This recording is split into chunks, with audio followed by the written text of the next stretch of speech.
be shy. Go inside. Don't worry about it. I know. Actually, in the air, feeling a little bit heavier now, huh?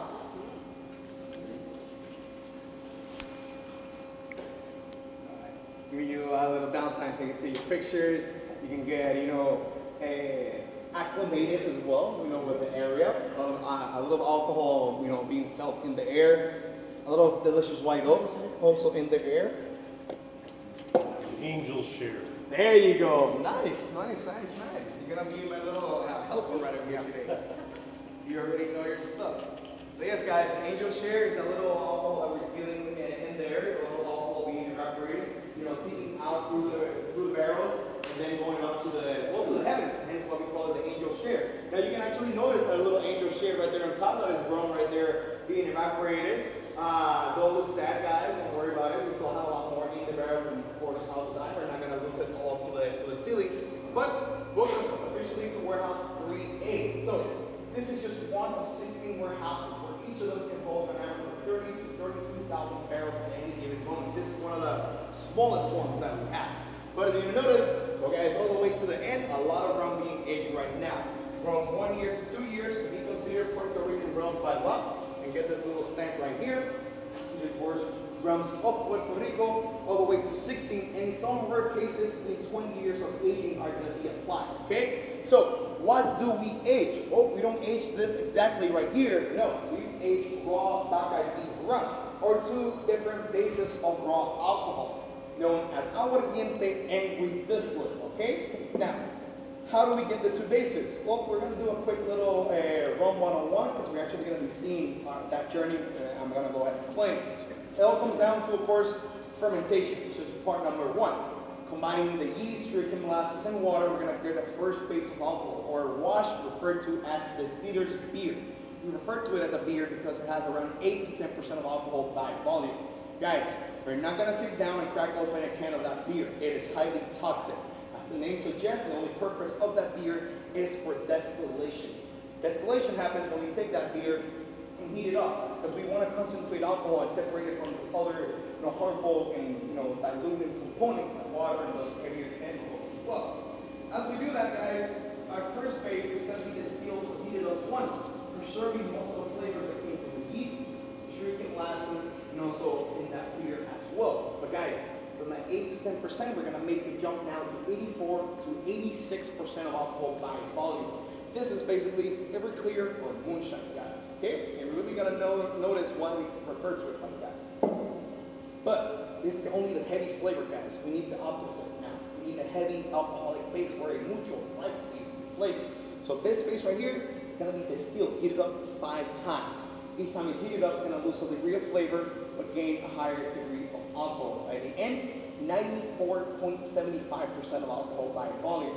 Last time I brought a person over here, they referred to it, and definitely my favorite reference to it, as hospital hand sanitizer. It really does feel like that. It smells like that. Okay? Now, they cannot work by themselves.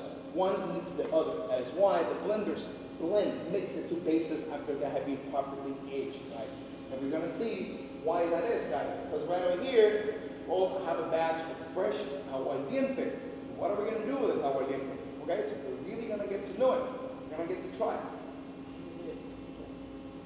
Is there a way to stop the fermentation process if you need to?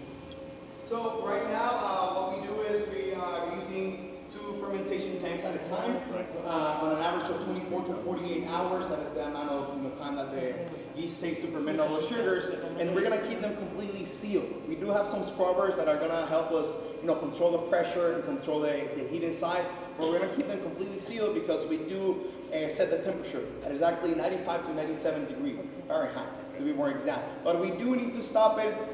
It's going to happen very rarely. We already have it pretty controlled. So again, 2 at a time, and if something happens, we already have one, ready to begin that fermentation process super quickly. So you never have to poison the yeast.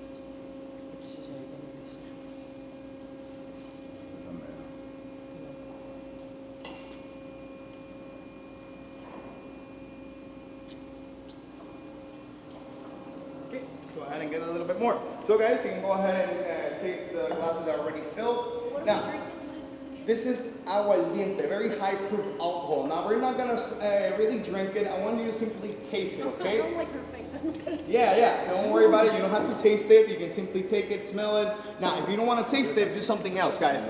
Feel that aguardiente in your hands, okay? It's gonna be like a little hand sanitizer, so don't worry about it. You have an acre cut. We're gonna get your hands sanitized properly, okay?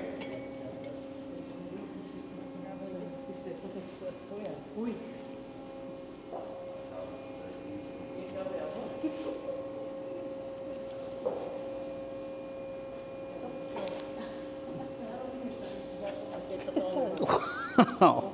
Again, guys, as I mentioned, smell it. Just simply taste it, okay? Don't drink it. Just sip on it, okay? Like it. Spicy, hot. It's gonna be quite strong. Very high proof, as I mentioned before. Yep. Guys, aguardiente, translated into English, is burning water. Your insides Wow. are going to be feeling like they're burning completely, okay? That is why, as I mentioned before, well, they don't work by themselves, guys, okay? But if you have a little bit still left in your glass, I want you to take just a small amount and feel it in your hand, okay? Just take a little bit, don't worry about it. It is hyper alcohol. We're going to get your hands clean, okay? Guys, I'll have one a little bit over here. If you want some, let me know, okay? Now, that one is going to be feeling very watery, okay? I want you to be thinking of that, you know. It doesn't have a lot of viscosity, it's very loose, very watery, but let's go ahead and get to know base number 2. Now this one we're definitely not going to taste. It's too high proof, guys. So we're simply going to go ahead and smell it, okay? Go ahead and get this one.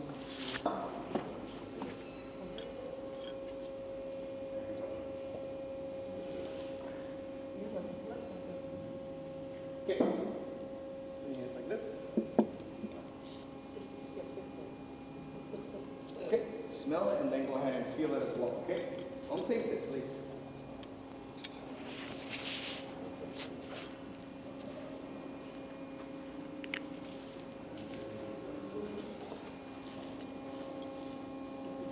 Sorry. You have some of that. You notice the difference, sir? Smells like rubbing alcohol. There you go. Now this one's gonna feel a little bit more viscous than the other one. Yeah. Where aguardiente feels a little bit more watery because of course it has less alcohol, and then your distillate feels a little bit more viscous, has a little bit more texture. That, guys, is the texture and body that is of course going to go into our rums as well. Now aside from that, it is very neutral. It smells like rubbing alcohol, it smells like hand sanitizer. So this one, of course, is going to gain more colors directly from the barrel, and also the flavors directly from the barrel as well. This aged at different times inside of the barrels, guys. Re-distillate right there. So, as you notice, this one, of course, not something you want in your piña coladas or your mojitos. It's too strong. So, the two bases are going to be, of course, brought together, guys. Okay?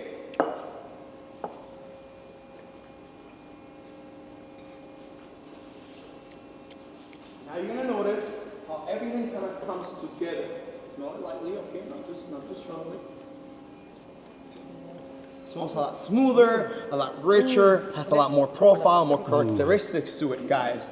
It is the two bases playing, interacting with each other to give you a nice little balance. This little balance right here, emblematic of Bacardi Superior, our youngest age formula of rum. And of course, not to leave it to waste, I'm gonna go ahead and clean my hands as well. And also, don't worry about it, guys. You're gonna notice that it's gonna evaporate quickly as well.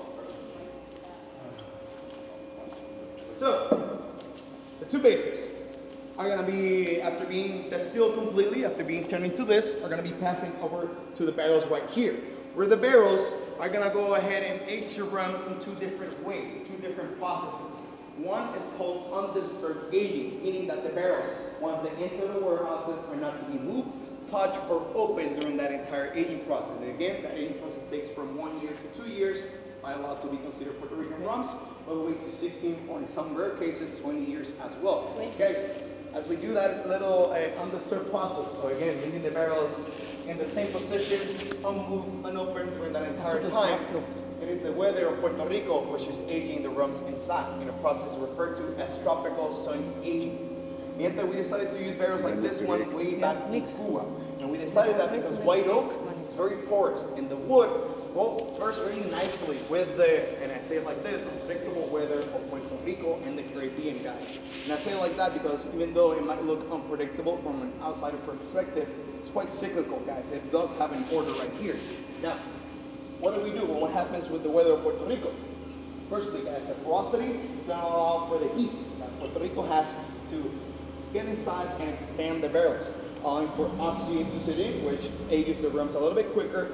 And also, as an expansion happens, the barrels are going to absorb some of the rum and filter it. Get some of those components that we don't want in our end product out of the rum completely. And as does happen, the esterification takes place, where the esters, their aromas, senses are going to go more to the forefront because we also have another process happening, evaporation, where we're going to lose a little bit of alcohol seeping through the pores of the barrel outside, and as the gentleman mentioned, the angel share up to the heavens. As the little alcohol seeps out, well, the flavors, the smooth flavors and aromas are going to be pushed more to the forefront, guys. It's going to be more noticeable. But also, of course, rum inside is going to start gaining some more color, some more texture and body as well. Just simply 1 year, not a lot of color, and then this one, of course, has been filtered a little bit. 2 years, we start to see a little bit more color added into the base. But then the longer you age it, well, of course, the more colors are going to be added right there, ending at this little color right over here, which is the most intense color that we have after we age our rums right over here. Now, how many years is this? Almost 8 years. 8 years. Yes. Now, this is the redistillate, guys. And this is the base that is going to, of course, carry a lot more of the flavors directly from the barrels. And those flavors being, well, of course, the smokiness, because they're charred in the inside. It's a fire, right? Yes, yes. It's going to be very short, for around 30 seconds, not too much, not too direct. Now, this one was heated up a little bit more. You're going to see a little bit more cracks on the wood. This is referred to as crocodile or alligator skin. In some rare cases, this little type of burning or charredness is going to allow the rums to gain a little bit more spiciness, which is referred to as spicy rums, even though in some cases we do add certain spices into the rum so it can gain flavors, okay? But for most of the family, well, guys, we're going to keep it simple. They are going to be aging inside the barrels. They're going to be the combination of the two bases, but the two bases age at different times. So all the rums are the two bases combined at different ages. 1 to 2 years brought together, 2 to 3, 4 to 6, and so on and so forth, guys, okay? Now, let's go ahead and get to meat retirada. Miente, do you remember which one of your glasses you have right over here? If not, don't worry about it. I do have some clean ones in the back. I just want to make sure, because I know you guys tasted them, and we're going to go ahead and taste a little bit of rum from the barrel so I need your glasses, okay? If you remember, let me know. If you don't, I can go ahead and give you new glasses. New glasses? New glasses, new glasses? 1, 2. Okay. And here too. 6. Thanks. 6 new glasses. Be right back.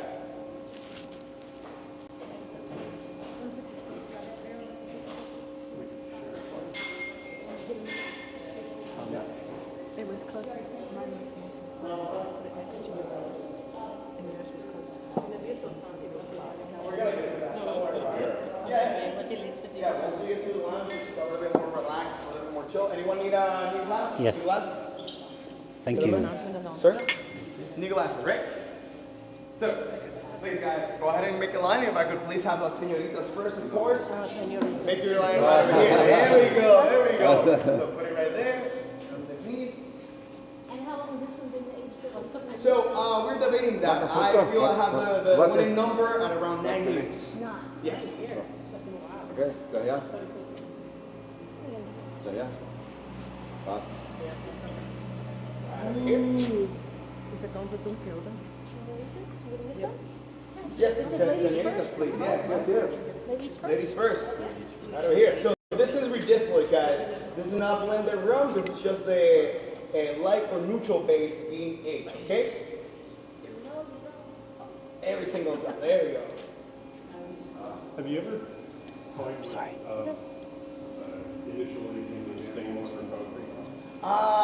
We ship them and move them around stainless steel, but have them aged right now, I wouldn't know. At least that I know of, no. We're still keeping it with white oak, and that's about it. We do experiment with Sherry Oloroso for one of the rums that we do exclusive to Puerto Rico, but aside from that, at least that her not, no.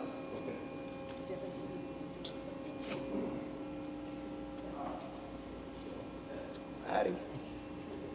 So this is 8 years, and this is the redistillate? Redistillate, yes. That is alcohol redistilled 5 times. Heat it up so it loses flavor, but in this case, thanks to the barrel, it is going to gain color, texture, body, and flavors and aroma as well. So it's going to be quite flavorful, but you're going to feel in your palate's quite still very strong. It needs the other base to smooth out the rougher edges. Great, thank you.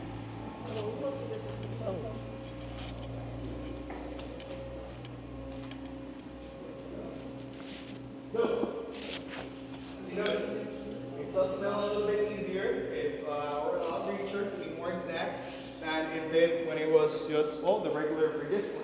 But the flavor, guys, it's still not quite there yet. It's still very spicy, very intense, doesn't go down very smoothly. So again, guys, the bases cannot work by themselves. One needs the other as much as the other needs one, okay? So, yes, it is kind of very, there you go. It's a peppery feeling that Very like sticky. quite intense, not so smooth out. Can taste like the sugar. Barrels It's- will play and really strong. part, smooth it out, bring more of those smooth, richer flavors to the front. Okay, so it can be more noticeable. Now, part of the flavor profile Like coats your tongue is found, well, in like in a, other steps that we implement for rum. almost like a sugary film. It's going to allow for most of the flavors Interesting. within our rums.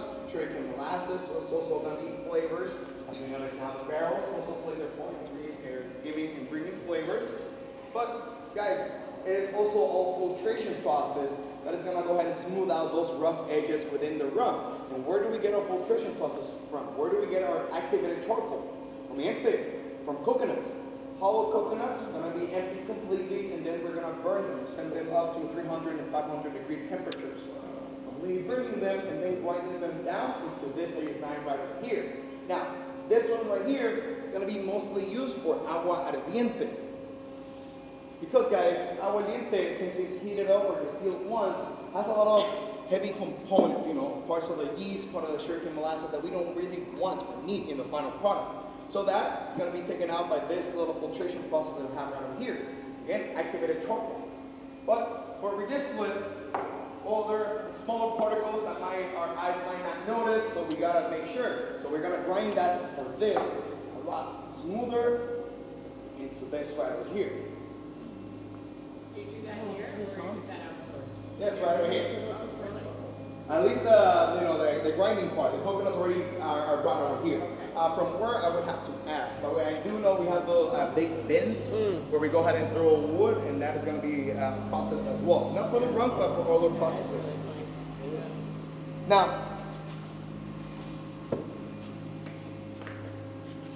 this one right here, it passes through the chain process, but we have a third process for this one, guys. We're going to grind it once more. So it's going to get to the point where it's going to look like a sand for very, very, very, very tiny, small, minuscule particles. Not of flavor, but of color.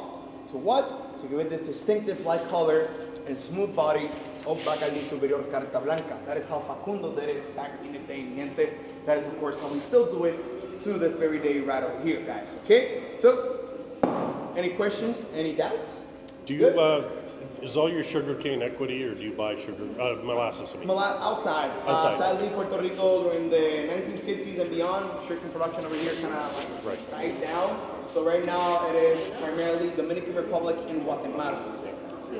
Did Bacardi ever do anything with cane juice or no? We tried, but back in the day when Facundo was in his position of being the blender and being the face of the company, pure sugarcane juice, guarapo, it's very costly. Okay. It didn't really make sense for Facundo to have it because he was starting off from basically zero. He didn't know how to distill.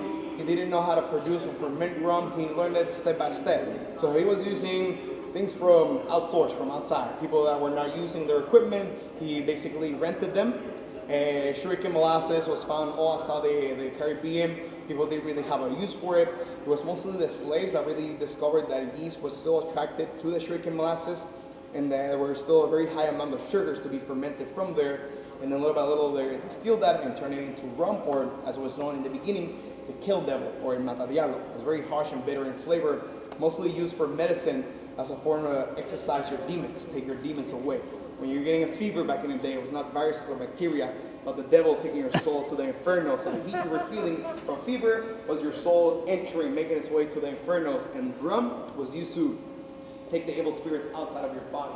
But I was mostly referred to it as a kill devil because it was very high proof, very toxic, just like whiskey was in its beginning. So it was quite difficult to enjoy. That is why Facundo notices that in the island of Cuba. You know, rum was born in the Caribbean, but people enjoy spirits from outside. They prefer gin, they prefer vodka, they prefer aguardiente as well. Rum, less mostly for the pirates. You know, it was easy to ship, easy to sell, easy for them to take them with them in the barrels.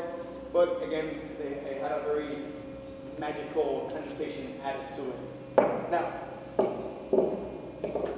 we know the rums, guys, a lot better. We're gonna see a little bit more of the facility so we can see the towers, the distillation towers where we produce the two bases, the fermentation tanks as well. And then we're gonna go ahead and make our way to a founder's lounge, to begin our true experience. We're gonna learn about the family of rums, our journey in Cuba and here in Puerto Rico, and how we intend for you to use and enjoy Bacardi rums as well. So, mi gente, you can leave your glasses right over here if you wish so, please.